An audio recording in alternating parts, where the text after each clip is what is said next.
Okay, today is February 14th, 2022, and we have a very special guest on the show today, Nduduzo Siba. Nduduzo is a South African activist, singer, artist, and Zulu dance professor who has now lived in Sao Paulo, Brazil for almost a decade. Thank you so much for coming on the show today, Nduduzo, and welcome to the show. Thank you so much, Ryan. And also, I would like to greet everybody that is joining us.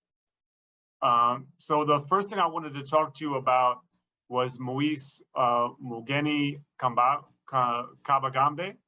Can you tell us who Moise was and what happened to him on January 24th, 2022? Okay, so Moise was a 24-year-old male, African male, who actually has been living in Brazil since the age of 12 under the refugee status. For me, having to say that brings up a whole lot of questions, I know, but I think we'll actually just get to that as we go along. So Moise here is this 12-year-old seeking refuge with his family. And upon what we all know, that Brazil is a very welcoming place, Brazil opened the doors. And upon getting here, now this is a guy that grew up here, basically.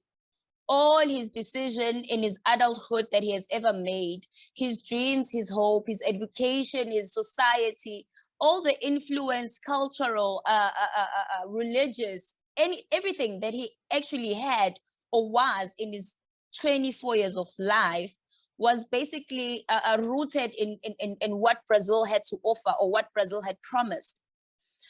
But as you did mention, we are speaking about Moise in the past tense. Why? Moise was killed, brutally so. And in a place that is meant to be welcoming, a place that is meant to be hospitable, I think Moise's murder showed us in a way what actually Brazil is about. I think he was gone too soon. And it does bring about a lot of questions. We do know that Brazil is a very racist country, yes. But in a way, we haven't been actually exposed, or we haven't actually been able to talk about the xenophobic that actually goes on inside this country. You know, I do believe that not only Black people, because we always like to say Black people don't get spaces to actually share their ideas, to grow, to dream, to live, and all of that. But also we are not able to see what actually immigrants that end up being in this country, and maybe in most places actually, because when you are an immigrant, you carry something else apart from the stigmas attached to your melanin. So we have this boy who, because he's not even yet a man, at 24 years of age, I don't think you have lived enough or experienced enough to be in a state of saying, you know what, I'm a man right now. He was working in what we call a kiosk. I don't know the right name in English now, sorry. Kiosk makes sense though. Okay, so he was working in a kiosk and he had recently got demoted, right? So upon going to request for his pay, the people that were there, the workers that were basically there, decided, no man, you can't be bothering us. And they beat him up like an animal. The videos are all over social media. They literally beat him up like an animal, just for asking for his pay. Now, you must imagine, Brazil has got laws where workers' laws that actually permit us to have a relationship with our employees whereby we can actually question things that do affect us. And here's a guy during the pandemic, mind you, it's during the pandemic, who simply went to ask for what was his. And he was brutally attacked and beaten and left for dead. You know, not only did they just leave him there, they actually tied him up And after that, like, I'm talking this way, like 5 men are in question for this murder. Okay. As much as a lot of people have been going on racism, yes, racism, because of the structure that we are living in, because of the society and the conditions that are provided for us. But most of us, especially us who are immigrants, African immigrants, have been kind of pointing out that there is xenophobia into this. The people that actually attacked Moses are what we would call Black Brazilians. You know, so that's another issue that we really need to address. I don't believe that it was fair to lose a life at 24 years based on the color of your skin, based on your origins. And it's not even that. I mean, how is somebody who's been living in Brazil for more than 10 years still considered a refugee? You know, like, how do you even still consider that person not part of this society, not part of this community, not part of the lifestyle, of the culture, of the people of this place? You know, because I think the education needs to stem from there. So, okay, I think I've shared a bit more about Moses. I'm sure the people that are watching do actually have an idea, and they can actually try and find out a bit more about the process and the case. Yes, thank you for sharing all of that. And in 2013, is my understanding, you came to Brazil from South Africa at, I think you were about 25 years of age, and you spent almost 4 years in prison. What has your time in Brazil taught you about the treatment of Black people, of Black women, and African migrants by the Brazilian government? What has it taught you about that? Okay, so I had to have had or had gone through what we call lavagem de cerebro, whereby like a complete reboot, reset, go back to the initial settings. Okay, coming from South Africa, as much as I was obviously aware and obviously proud and obviously everything for my people, I never thought that I could live or be in a place where the color of my skin will speak volumes, where the color of my skin will actually determine if I get to walk into a certain place, or I get to eat at a certain place, or I get to work to be a certain person. Because why? I was born in 1988. So basically I was born 2 or 3 years before Nelson Mandela was out of prison. Therefore, I was born during the transformation phase of South Africa, where everybody was putting on their blinders and pretending that apartheid is gone and now we are all one. We don't see Black, we don't see white, we don't see anything else. It's just a happy family now. So I was born under that illusion, of which that illusion took away, in a way, it took away my culture, because I was born in a place whereby I couldn't originally emancipate myself in my culture. I had to adapt to the modern world, which was the Western way. I had to speak English. I had to go to multiracial schools. I had to dress a certain way. I had to, you know, my entire upbringing was for me to be able to live in a white world and actually make it. So that was my grooming. Now imagine coming to Brazil thinking, you know, because when I came here, I was 25 years of age. I had just recently gotten engaged. I had just finished my work as a flight attendant to move on to my studies as a human resource management. So the world was good. You know, I was in the world. Nelson Mandela, in a way, he had did it. Like, I was my ancestors' wildest dream at that point. And then I came to Brazil. One, they don't speak the global language, which is English. And two, Brazil has got a very strong history when it comes to slavery and its relationship with Africa, the continent. So me coming from South Africa, a place whereby our education system had changed and kind of erased that history. It had kind of erased that past for us to not know where exactly we come from and what had happened to our people to get to where they were.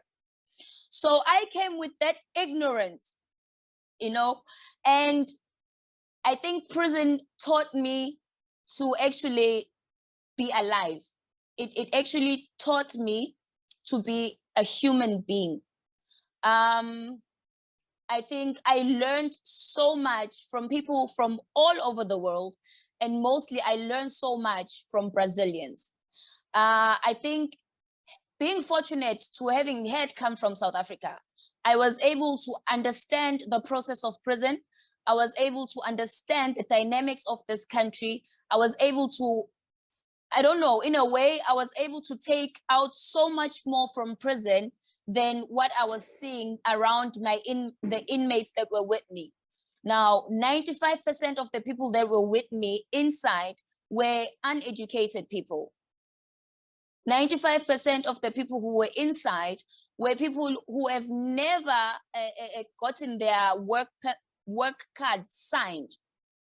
Okay, 90 or 95 of those percent of those people, they come from broken backgrounds, they come from broken homes, they come from very difficult situations and circumstances. Okay, and here I was, I think I do believe that I got into prison and I took on my privilege. You know, I went there with my nose and my head, like head held high, and I didn't understand at that point, but it was a journey. It took me almost 4 years for me to go back to being human and understanding the human heart and understanding life on its own, you know, and understanding the people that were there. Because what makes the prison was not the walls. What makes the prison, for me, what made the prison was not the walls. It was not the time to be locked up. It was not the security guards, but it was the people that were there. It was the stories from those people from different backgrounds who spoke different languages. Today, I speak 14 languages and I'm proud. Most of those languages I learned in prison. Nobody taught me, but it was my peers, you know. So there's another culture that I was exposed to inside prison that kind of brought about not just the activist in me, but it also brought about the artist in me. And in understanding art, I had to seek deep into my spirituality. And seeking deep into my spirituality, I had to understand where I come from. And I had to understand my ancestrality. With the trying to get to know all of that inside the most horrible place on earth, with no support, no love, no care, no hope, no dreaming, no nothing. Like there's basically, you're just stuck in this dark hole and you're just praying, God, if I come out of here, that's the only thing I want, just to come out. I don't care what may, but let me come out of here alive. Just don't let my life end like this, not here, not like this, you know? And I think with that will, I started spending time with Brazilians because I didn't know the language. And I understood that the only way I was gonna learn the language was through the Brazilians. Now, learning the language through Brazilians, it means that you get to know people, you know, you get to know where people are from. I didn't just learn the language, I learned about the history of Brazil. I learned the politics, the social, everything about Brazil, I actually learned in prison. Everything that I am now were fruits of that, of taking that time to absorb everything that was going on around me. At the same time, I was trying to connect to my spirituality, which actually led me to understanding that, you know what, Ndu, maybe you're not just in prison for a crime. Maybe you're here because your journey leads you here. Because look, if you're looking at your life in South Africa, it was empty. It was full of glitz and glam and all the things that you thought were meant to be love. You thought were meant to make you happy, but it wasn't. I was never truly happy. I was never truly loved, you know. I didn't really live. I was just oblivious. I was just going through the days, you know, getting up, going to work, smiling there, taking pictures there, dinner here, fly off to this kind. It was nice, but it was empty. Right now, I'm living a life whereby each and every day it's valuable. Each and every second is like, it's like, wow.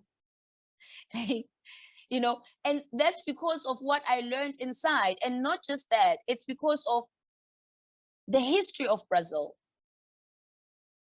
The history of Brazil tells us, it actually made me understand why I've always felt empty. It did. And I think that's one of the reasons I'm fighting for my freedom in this country, because I think my freedom, not only will it free me, but I think it will free thousands and thousands of people that go through life seeking something that they don't even know that it exists inside of them, because the world tells us we are not enough. The world tells us if you fall, then you have failed, you have failed. That's it. If you go to prison, life is over. You have messed up. There's no second chance. There's no life. That is something you're gonna carry with you for the rest of your life, and that's a punishment for the rest of your life. Nobody cares about what you live during those times. Like during the punishment, nobody cares, because, well, you've been punished. What happens after? Where's the reform? Where is the place for me now to be this new person? Because if you're correcting me from an era of character, then obviously shouldn't there be a place for me to actually not to prove, because I think that's just taking it too far. Nobody needs to prove their right to live. And that's what I feel happens with with each and every person that is born with a drop of black blood in them. Not only are we born without the rights of innocence, because none of us are born with our innocence. Coming out of our mother's wombs, we don't have our innocence. You see a 2-year-old black child at a shop, it's easy to suspect for something like, why? Can't you just see a cute baby playing with a toy? It's just that. Can't you just see it like that? How many times have we been seeing on the medias everywhere that, like, even babies, there's just nothing for us. And we constantly need to prove. We need to prove that we deserve to live. We need to prove either by working, we need to prove either by educating ourselves, we need to prove by trying by all means to be something bigger for the world, to take notice. Like, and I think for me, that's what I learned in prison. Like, how is it possible that a huge majority of people inside this prison are of my skin tone? How is it possible that a huge majority of the people in this prison come from this background? Like, what are we saying? What exactly are we saying? How is the system? And for me, it brought me to a place where I had to question the system. Like, okay, so here's a system with all these people. Where do they go after? Brazil currently is the 3rd country in the world with the huge number of incarceration. 73% of that are Black people. What the hell? What are we trying to say? Okay, if we're looking at 770,000 people actually currently in prison, okay, let's look at that number, just that number. Please tell me, when these people get their freedom, how are we returning them to the society? Because I know my journey, and I can tell you now, God, I don't even know how I did it. Had I not found music, had I not found art, had I not found a better understanding of who I am, of where I come from, of what it means to live, to have these precious moments on earth, had I not gotten a piece of that, had I not had a family that I wanted to get back to, because at some stage I did believe that the love was there with my family and I wanted to feel that again, I don't know where I would be. The system didn't do anything. So my question was, what is prison? Mm. Okay, so when I asked what is prison, then I was like, oh, okay, who is prison for? Who built the prison? Who built the justice system? Who was there on those tables deciding on something so precious like life, Who was on those tables deciding on how life should be on earth? Who? Because I know that the people who should have been there to represent me were not. So how can the system in any country, in any place of the world, even in Africa, our justice system was not meant for us to participate in it. We did not participate. But the justice system has always been this thing to instill fear in us, to say, you are not good enough. Because that is what it tells us. We create this place that constantly reminds us, you are not good enough. And once you can prove just how not good enough you are going there. Like what are we trying to say? You know, and I think for me coming out of prison, was the worst. It was actually worse than being inside. I don't know how, I don't even know if that would actually even make sense, but it was. I lived almost 4 years inside with incredible women. You know, I lived 4 years inside with women who made me cry, with women who made me laugh, with women who wanted to pick me up, but then turned around after a week and bring me coffee. You know, I lived with women who would go out for that hour, just that hour where we get to unite, to be together, to be out of ourselves. Just that hour we would sing and we would dance. You know, we would sing in our prison, and the prison next door, they actually started singing our African songs. I felt the vibration of Africa. I felt being on those boats. I literally felt how my forefathers felt on those boats, trying to hang on to something that was theirs, a piece of their souls. I felt it in prison.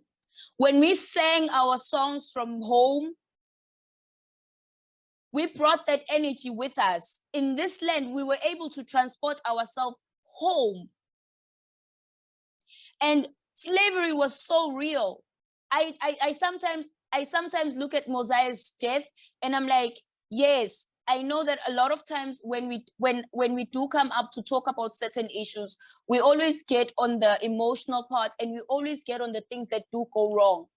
And very seldomly do we have solutions.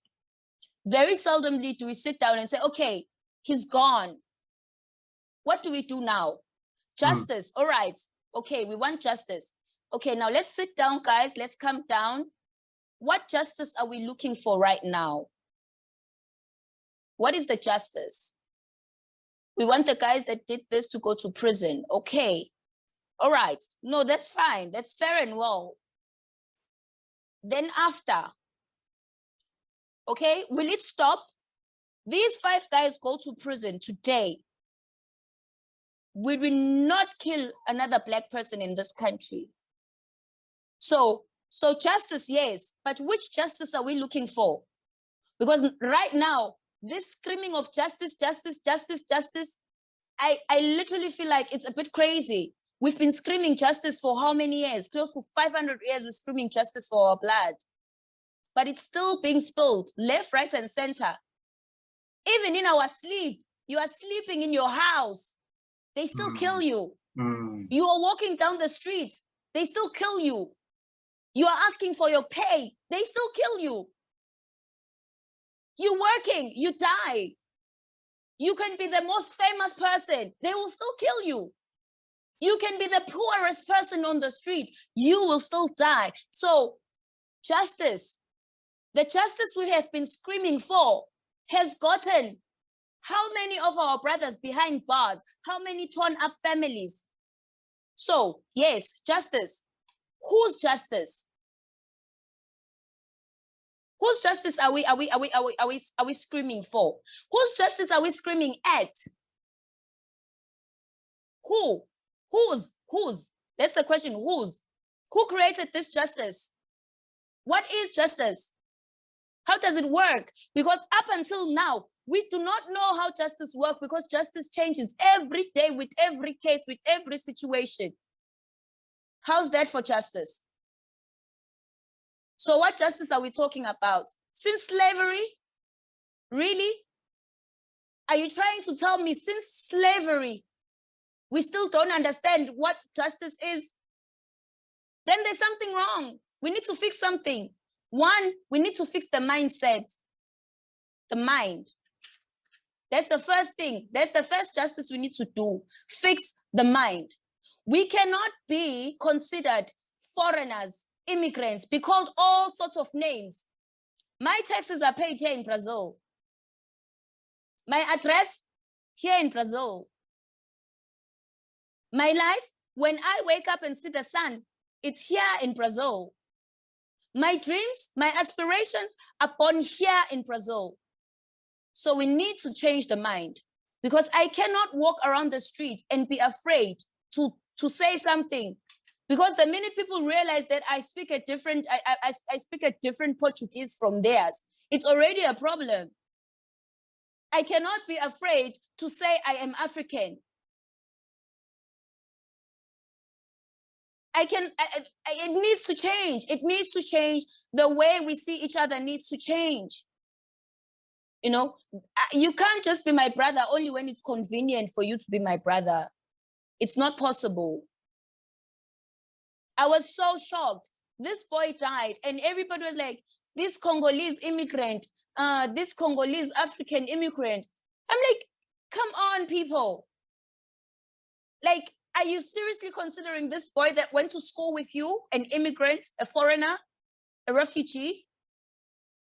Then when does it stop? From my understanding, I do believe, maybe this is my only logic, right? And you can help me out.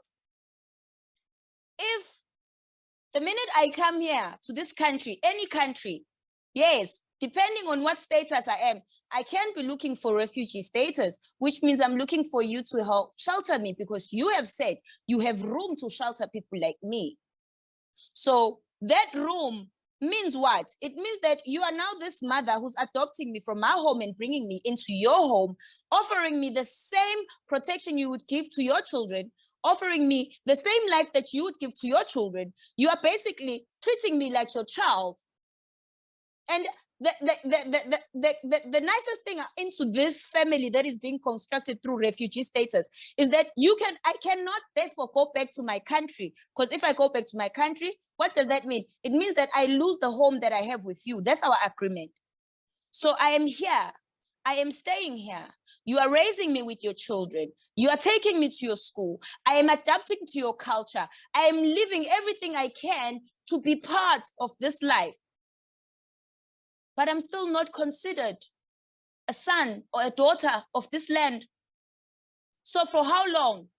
Because I know when you get here, you don't have that refugee status. You are still a refugee seeking. So once you get that documents, that RNE, what we call is a residency for refugees. Once you get that document, how does then after signing the legal documentation of saying the adoption is sealed, how do you still not consider me part of this family? For how many years?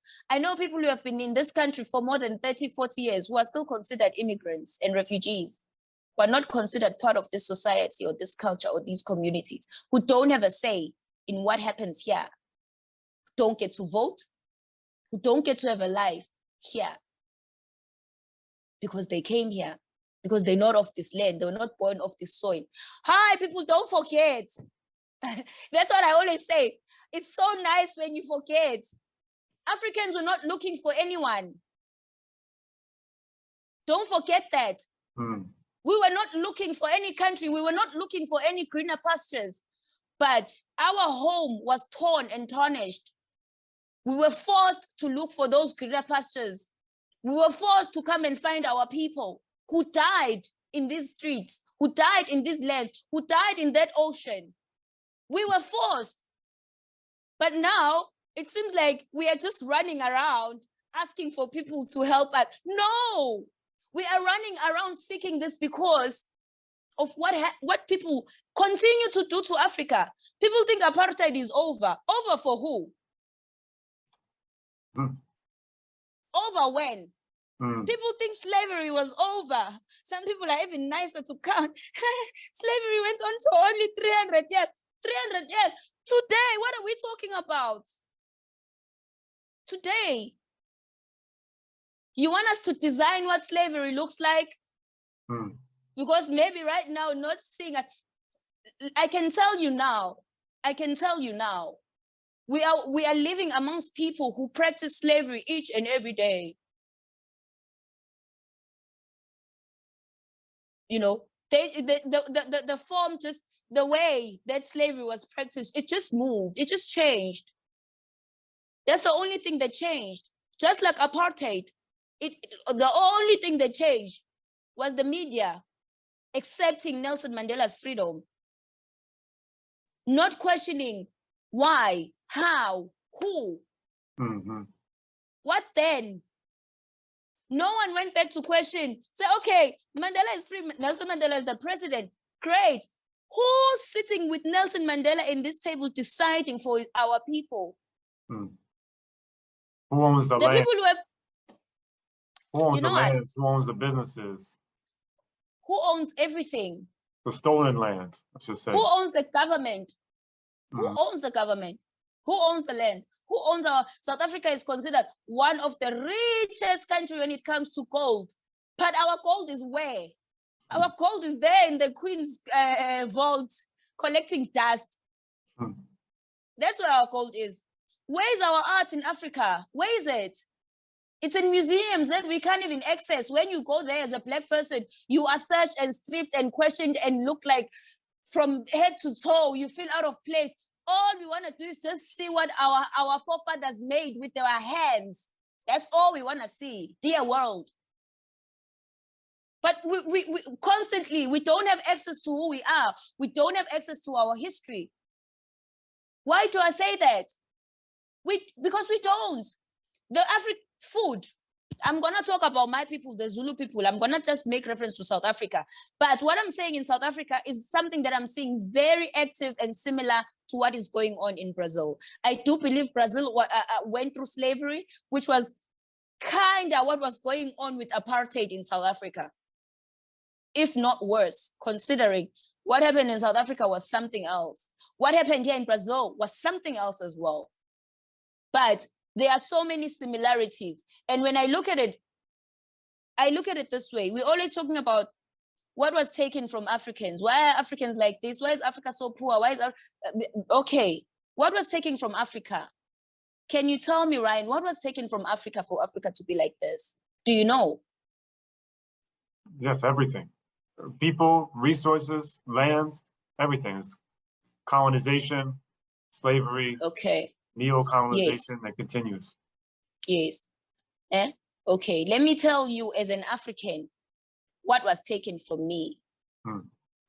Not only was the land taken, not only was my education taken, not only was my culture taken, not only was my traditions taken, not only was my medicine taken, not only was my spirituality taken, my art was taken, my alimentation, my food, what I ate was taken, what I wore, my clothes were taken.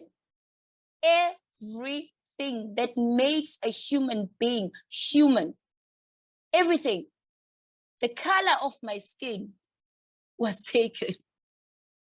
Okay, so when we look at that, for me, it's very, very difficult to understand how this has been going on for so long, and how does it still continue to go on? Because if you can tell me now the things that you do believe were taken from Africa, why is it so hard for us to get it back? We are dying every day. But there is a solution. There is a solution. There is definitely a solution. But why aren't we taking that solution? Why is it okay for Africans, for immigrants.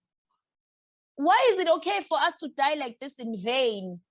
Why is it okay? Who makes it okay? You know, so yeah, I think prison just kind of brought out so much in me that my experience is just to fight. Every day, I'm not just fighting for my freedom, I'm fighting for my right to be heard. I'm fighting to tell my story. I'm fighting to tell the story of my people. I'm fighting to try and find a way for us to heal. And I know that in order for us to heal, we need to rip off this bandage that have made us so illusional and ignorant. We need to rip them off. And the only way we can do that is by telling the truth, telling the true history. We need to open up those can of worms if we want to get something done and cleaned. Absolutely. You know, we need to start sitting together in these tables and having conversations, not just conversation. We need to start making decisions for all our people, for all our people. It is so hard when I live here in Brazil and the challenges that I'm going through. I'm like, people, I want to be somebody. I really do. And each and every day I'm proving to you that I'm capable of being somebody, that I want this. But you don't want to give me a chance. Why? Did you not punish me enough? Was the punishment not enough? Okay, fine. If the punishment was not enough, why did you take me out of prison? If prison was this door to say you are left for dead, then why did you take me out? Why give me a taste of life outside when you know that it's an illusion? I'll never live it. Why even tell me you can dream when you know that you've put everything in place for my dreams to never come true? Why? So how do we change that? We need to change that. Because not only are we tearing individuals apart, we're tearing families apart. We are tearing communities apart. I don't know how many doctors, with so many people dying right now, I don't know how many doctors that could have come out from that prison that I was in, had only they been given an opportunity to study, to get basic education, to know how to write their names. I don't know how many books could have come out from that place. I don't know how many, the list is endless. But we will never see that. I was fortunate. I do believe that I'm very fortunate. I'm so grateful each and every day for my ancestors for having protected me through the worst time of my life. But I want to read Mama Hilda's book, which is a woman who's been 10 years inside, more than 10 years inside. I found her inside. And right now, I'm trying so hard for her to get out because she's been there for more than 12 years. I want to read her book one day. She's a great writer, a great poet, but her dreams are crushed. I want to read Unati. I want to see that doctor who was taking care of us when we had headaches inside and the infirmarians couldn't help us. I want to, those people who would take rags and make dresses and make things for us to, I want those people. What are we doing? So we are not just killing people by the gun, by the pen as well. Mm-hmm. Like, seriously? And you often quote, I've seen in past interviews, you often quote Nelson Mandela in terms of how do we look at a society? How do we analyze a society? You look to see how they treat people in prison. Yes, I think for me, that is one of the quotes that has always helped me go through. Like, I love Nelson Mandela. I love his story. I do believe he was a very courageous man and he did everything he could do under the circumstances that he was under. I think he did the best he could have done. And for me, I always take that on and it helped me inside. Because when I got arrested, the first thing I thought of was, I'm going to learn Portuguese. I'm going to learn how this country works. And you know what? I'm going to learn how to make it, because I'm not gonna die here. And why was I like that? It was because of Nelson Mandela's story. I would always go back and be like, if Nelson Mandela could spend 27 years inside and come back and be a president, what the hell? Like, who can stop me? Like, who can stop me? No one. And I refused to be stopped. So I was like, no. And every time I would think of him, I would always remember what he would say. He would say, the best way to know a country and how it governs its people is through spending time in its prison system, because it's there you will learn how it takes care of its people, because the people who are in prison, they are deprived of their freedom, and they're deprived of something so fragile. So that's where you will learn. And the treatment I got inside taught me that no, Brazil, we don't do this to people. We don't break them in a place where we meant to make them, to grow them, to groom them, to teach them. We don't do that. And I come from a place where it gives second chances. Every inmate in South Africa right now has an opportunity to better their lives, has an opportunity to have a life, has an opportunity to study and come out of that prison, a lawyer, a doctor, or whatever they so choose. You have an opportunity to change. That's where I come from. I come from a place where life is valued and not just insignificant. That's where I come from. So I cannot be here after everything that I've lived, after everything that I've seen. I cannot just be here and be quiet, you know? And I think Nelson Mandela taught me that never, never, and never again. You talked a lot about the importance of history. I wanted to point out some of the history that, because I think a lot of, at least the audience in the US might not be aware, but Brazil was the last country in the Western world to abolish slavery, which didn't occur until 1888 compared to the US, which was still late, but it was 1865. And Brazil enslaved somewhere between 6 million and 12.5 million Africans, which is somewhere between 40 to 45% of the total number of enslaved Africans trafficked from Africa to the Americas. And the legacy of slavery continues to haunt the descendants of those enslaved Africans in Brazil, such that, for instance, in 2020, the police in Brazil murdered 6,400 people, which averages about 17 people per day that the police murdered in Brazil. And almost 80% of those murdered by the police were Black. So that's just to give the audience some context to what's going on in Brazil, both the history and presently. Every 24 seconds, a Black person is murdered in Brazil. Okay. Look, I love this country. Why do I say I love this country? I love the people here. They're full of so much, they're full of will. They wanna fight. They wanna change. They wanna get to know themselves. Like, I think Brazilians are at the point where they're like, okay, we've been living in this roller coaster for 100 years now. Okay, because it's been 100 years, more than 100 years since slavery was abolished here. Yeah.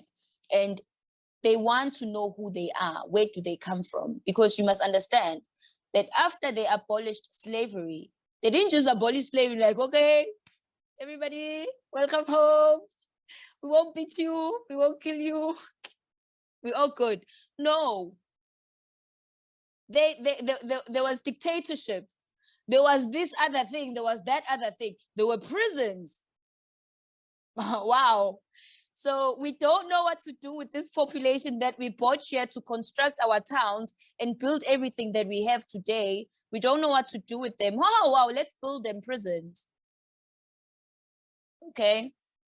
So Brazil is a very brutal place, but the people here, they want to know where they come from. They want to know who they are. They are tired of living empty lives.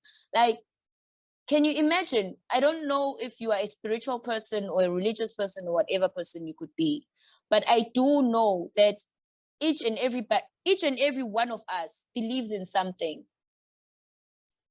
Okay. Now imagine not knowing how to believe in that something. You just don't know. There are no answers. There's no way. There's no way for you to get to that something that you believe in or that you want to believe in. Okay. Why do I say that? Because I do believe in order for us to be conscious, spiritually or otherwise, we need to know who we are. So how do we know who you are? When I say I am Nduduzo, uGodensia, uDlamini, uSibalikhulu, uSembatha Mkhonto, uMdlovu, Makaduzela, uJama kaSijadu, yena waphansi esiphahleni saNombewu, I'm calling on my lineage, because I understand it took more than 4,848 ancestors for me to be here today. That's over how many? Over 500 years of my DNA roaming around this earth, being carried by some gene. I was carried by someone, somewhere. Up until I got to my father, someone was carrying me. His father was carrying him. Because I do believe that my culture tells me my ancestors come from the lineage of who we are. My surname is born from who I am. Why do I say who I am? Who I am is from my father. Why do I say that? I am from my father because every child that you are going to have on this earth, Ryan, you already have them with you. You were born with them. Understand? Every child that your child is going to have, it's already in you. The same way it was carried by your father, the same way his father carried him. The list is endless to the beginning of that first person who carried the gene for you, for your DNA, for your what you guys call our ancestral tree to come about, our roots. Those are my roots. Now imagine not having that, not knowing where your father comes from, not knowing who your forefather was, not knowing who to call. Because believe me, we have been fooled, but we are tired of being fooled. Religion it doesn't bring anything to our spirituality as a Black person. Let me say as an African person. And when I say as a Black person, because I do believe that our ancestrality calls onto us. And if you don't know where you come from, how can you connect? How can you be gentle and kind and loving? How can you be able to share the principles of human kindness? What brings you to that place? Your conscience. How do you connect to your conscience? That place that tells you wrong and right, because it's there. How do you connect to your essence, who you are, if you don't know where you come from? You don't know who you are. So what Brazilians went through, it's like they went to this beautiful garden in Africa and decided to say, okay, we're gonna pick these flowers, pick them, and they brought them here. All boxed and caged in the boat all the way to here. And what did they do when they got here? They ruined them. Because why? No flower survives, no rose survives once you remove its roots. Nothing survives, nothing lives, nothing. So how do we expect them to love us, to love people coming from outside? How do we expect them to have this, to be able to be conscious in them? Brazilians find it hard to love themselves. They don't know who they are. If you look at the culture here, if you look at how we are living here, I'm not just talking about me as an African. I'm talking about how the Black communities of Brazil are functioning, how the indigenous people of Brazil are living. It's terrible. Why? Because we just have a whole lot of big bodies running around empty. Why are they empty? Can somebody tell them the truth? Tell them where they come from. They hate us so much because they don't want to associate themselves with us, but they are us. They hate us so much. You know, if I always look at them, I always look at Brazilians like this. It is so hard for them to welcome and love us and actually embrace us, because they know, or they feel that there's a part of them that makes us superior, that makes them feel inferior than us. Therefore, they can't reach out to us. But if you can just tell them their history, if you can just let them be amongst us, see how we live, see who we are, be with us, for them to understand, for them to learn from us. Our culture was not bad. The African culture, the African spirit, it was not a horrible thing. It was the most beautiful thing on earth. We took care of each other. We loved each other. We traded with each other cabbages and carrots and cattle and what have you. Our fights, our wars, we used to go to on the mountains and dance. That's what our warriors did. They danced. That's how we conquered each other, by dancing, by showing our art. We never produced guns in Africa. We never made not even one gun in Africa. But each and every day, my people are dying. How? Who did this to us? Why? And I come here and I see that no, they didn't just destroy us in Africa. They destroyed us everywhere we went. Everywhere they took us, they destroyed us. There is not one corner in the world where an African person was brought by the slave masters and put on a pedestal. They're like, you know what, this African, but this African, this one. None. Are you trying to tell me there was no good African in Africa? There was no life in Africa? There was nothing, really? Nothing good was there? Because what I'm seeing here, it's terrible. And it is continuing, because you look at the education system in Brazil and you're like, okay, this is just a sad case of events. So not only do we need to change everything else, we need to go back to education. We need to educate Brazilians, not just formal education, but we need to give cultural education as well. We need to be able to integrate ourselves in these communities. That's the only way they can learn from us and learn to live with us. Because as much as we are here, we are still isolated. Nobody hears us. Switch on the Brazilian television and tell me how many immigrants are there on the program. I'm not even talking African immigrants. How many immigrants are there? How many Black people are there? How many languages are spoken in Brazil?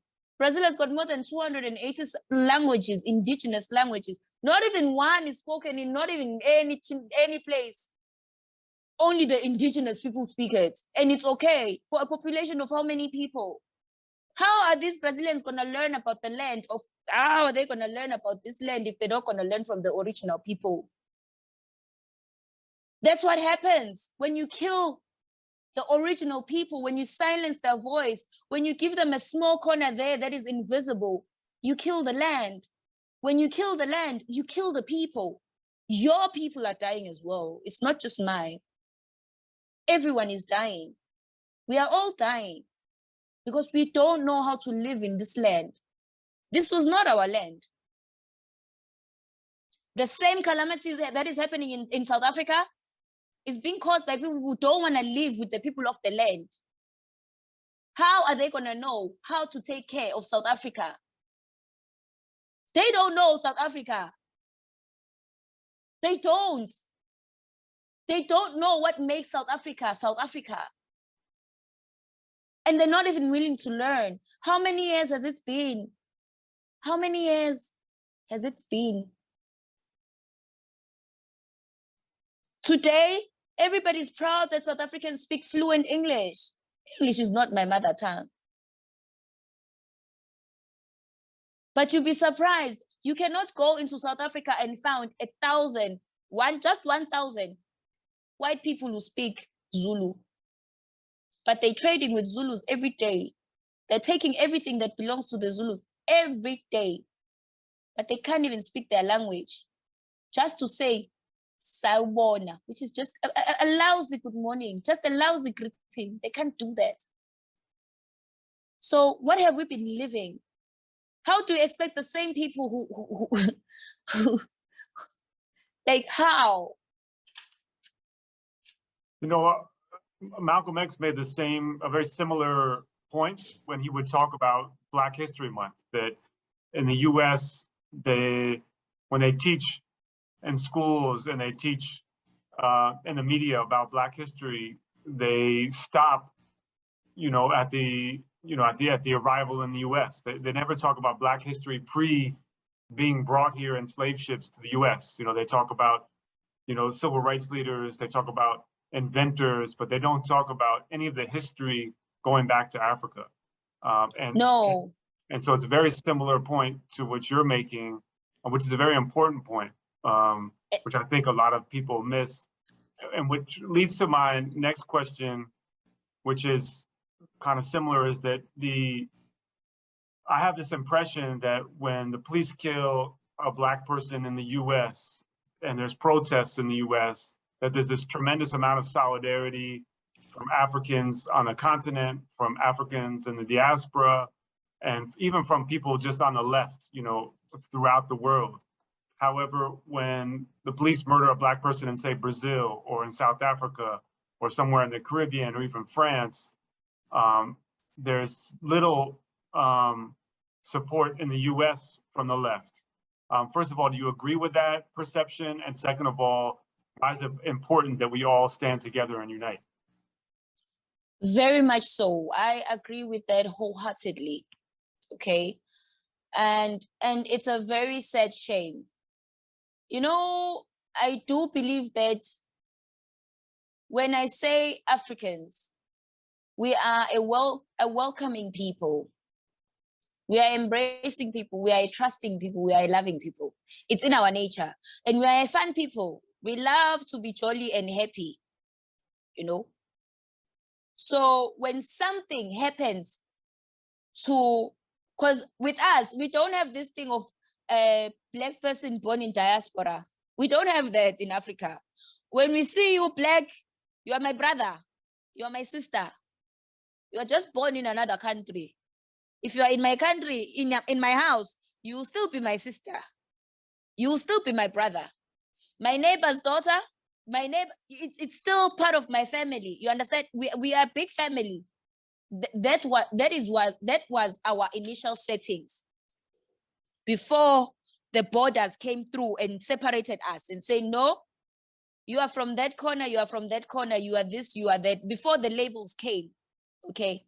But that thing from our ancestors lives in us, understand?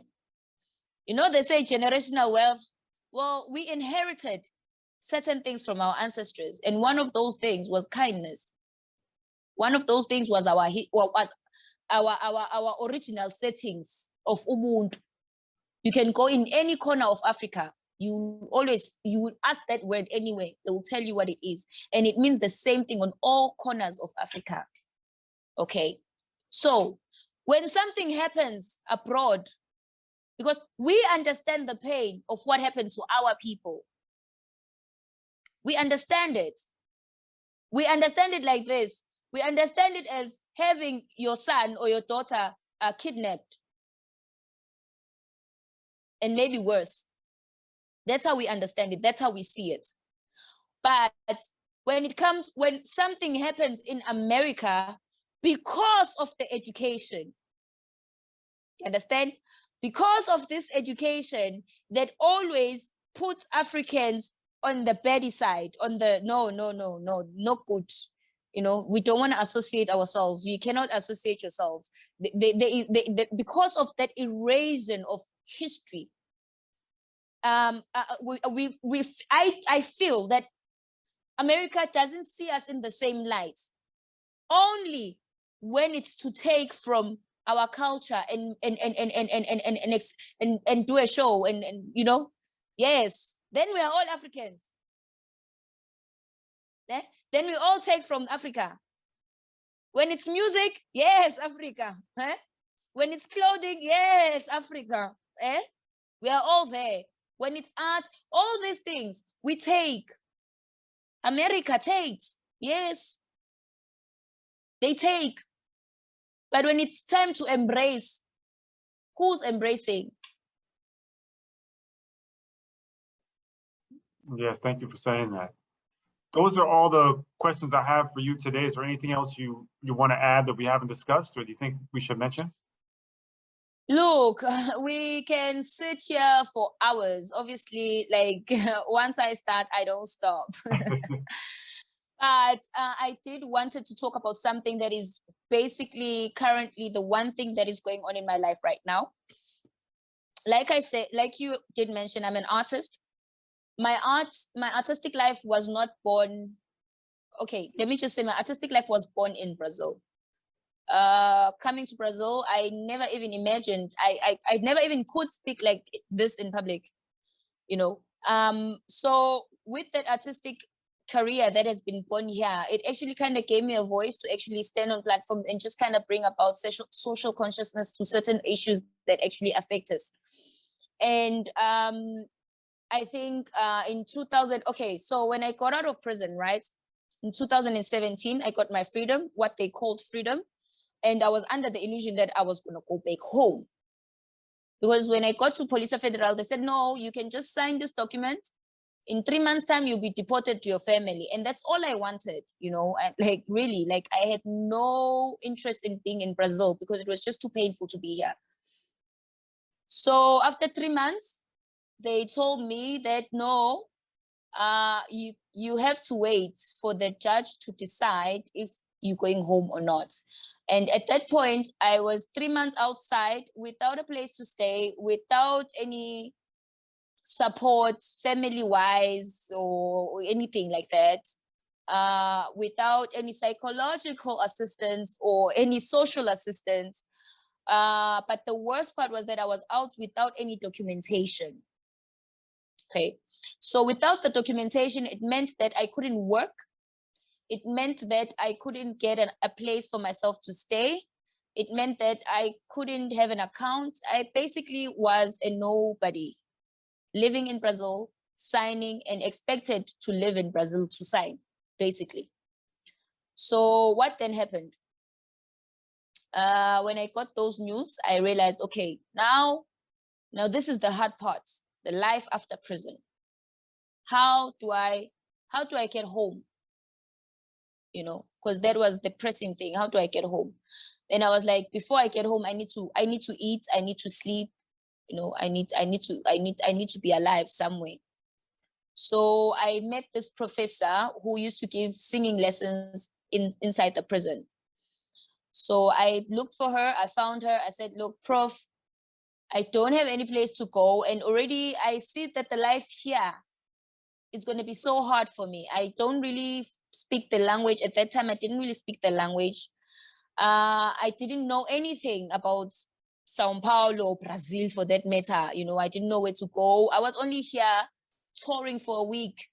So I didn't really get to see or live in Brazil to know anything. I didn't even know how to take public transport here. So, okay, so the professor said, okay, there is a group from other women who are in prison. We normally meet up on weekends and we sing at the park. We pass the hats around and people would, you know, throw in their coins if they feel like it. I was like, I'm in, help me. And I joined the group. With joining that group, I was able to go into the University of Sao Paulo, where we were invited to do a performance there because the teacher was teaching there in the University of Sao Paulo. So we did a performance. From that performance, the director of a theater piece, In Último Canto, In Último Pranto pelos Anjos Caídos, I don't know how to translate that into English. But it's a book, it's a play based on a book that was written by a very famous author whose name is Plinio Marcus, about the mass slavery, the mass imprisonment that is happening in Brazil. And this book was written in like 50 years ago. So the director felt that my part in the play would be very crucial to kind of bring about awareness that, hey, look, as much as this piece is painful from 50 years ago, but we're still going through this today. And I'm here as, you know, living proof. I just got out from that university of life. So I know what I'm talking about. So the director felt that I needed to be in the play, and I was in the play. So 7 months touring with the play. Mind you, I still don't have any documents. Okay, I'm still illegal in Brazil, and I'm just signing every 3 months. So I go and try to appeal to get my temporal RNE, which is like a temporal permanent residency. Fortunately, I got that based on the work that I was doing with the theater. A year from that, I get the decretion of expulsion. So the judge had decided that I needed to be expelled from Brazil. And I was like, wait, like I've been outside for a year. You people left me to die. Like after coming out from a place, you know, when you thought you were dead, and you come out and you realize, no, like this is where I'm gonna die. And I'm like, guys, I am crawling. I'm crawling to a place where I can just rest and just breathe and just I'm trying to do that. And you guys are like, what now? You are saying after a year of me trying to get my life on track, right now I have a career that I'm building without your assistance, without even your documentation to do that. I'm building a career for myself. I'm building a life for myself. I'm changing the structures in the society and communities of Brazil. I'm actually doing something good here with myself, with my life, and for you. So why are you punishing me for that now? Why are you saying I must go home? Where is home? I haven't been home in 5 years. I don't know what home is like. I don't know what home feels like, or what it will feel like to be home. For the past year, I've been building a dream for myself here, a dream that I found possible here and nowhere else in the world. I cannot go home and be a singer in South Africa. The only place I can sing, Giti,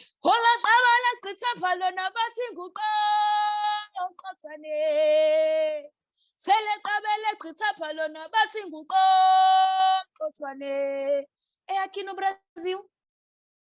It's here in Brazil. You understand?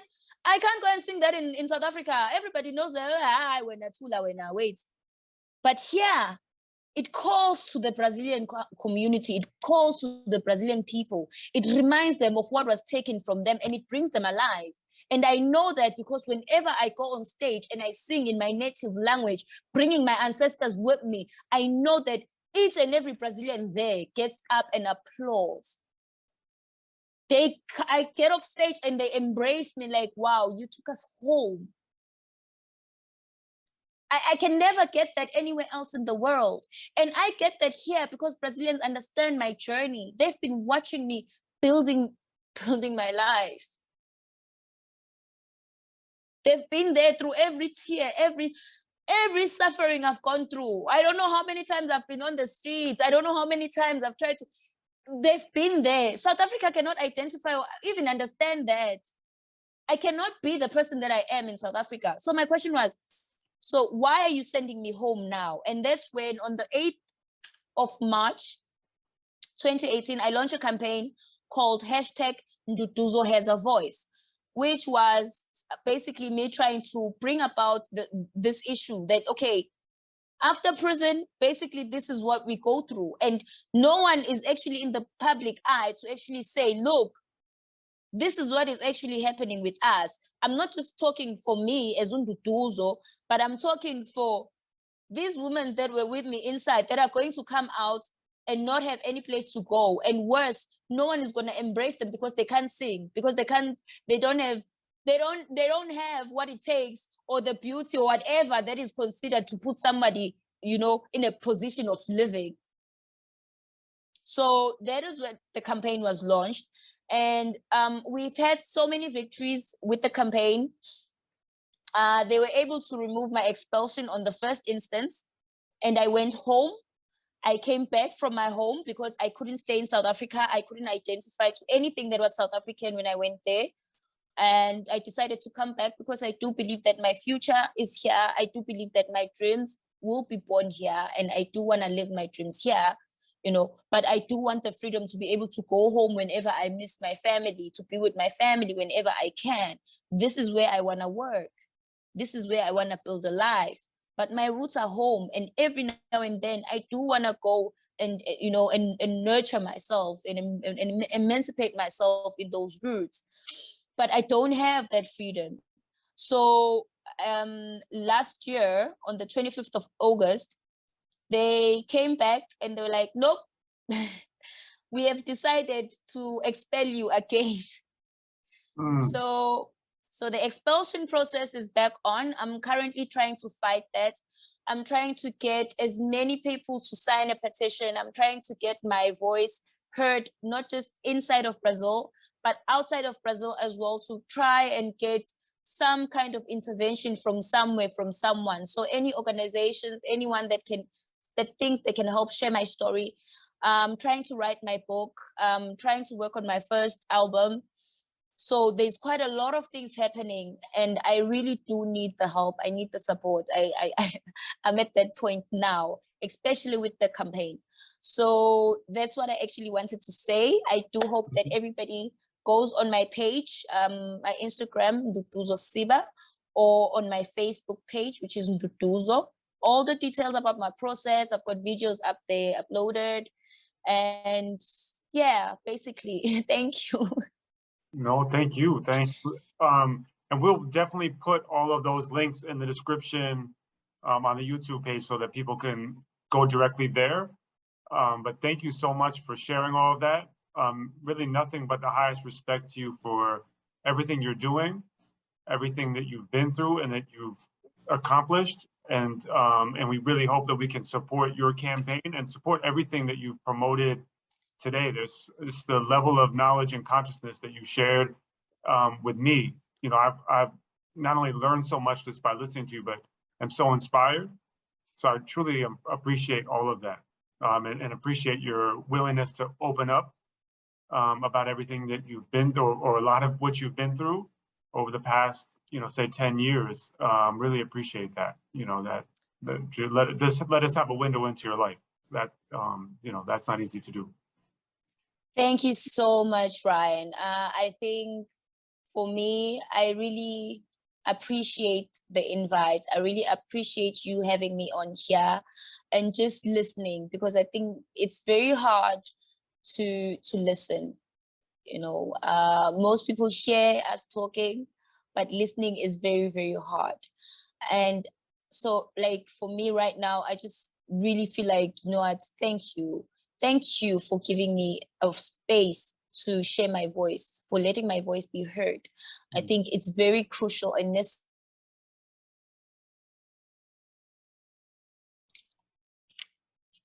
You froze for a second. Yeah, sorry, I don't know what happened. No problem.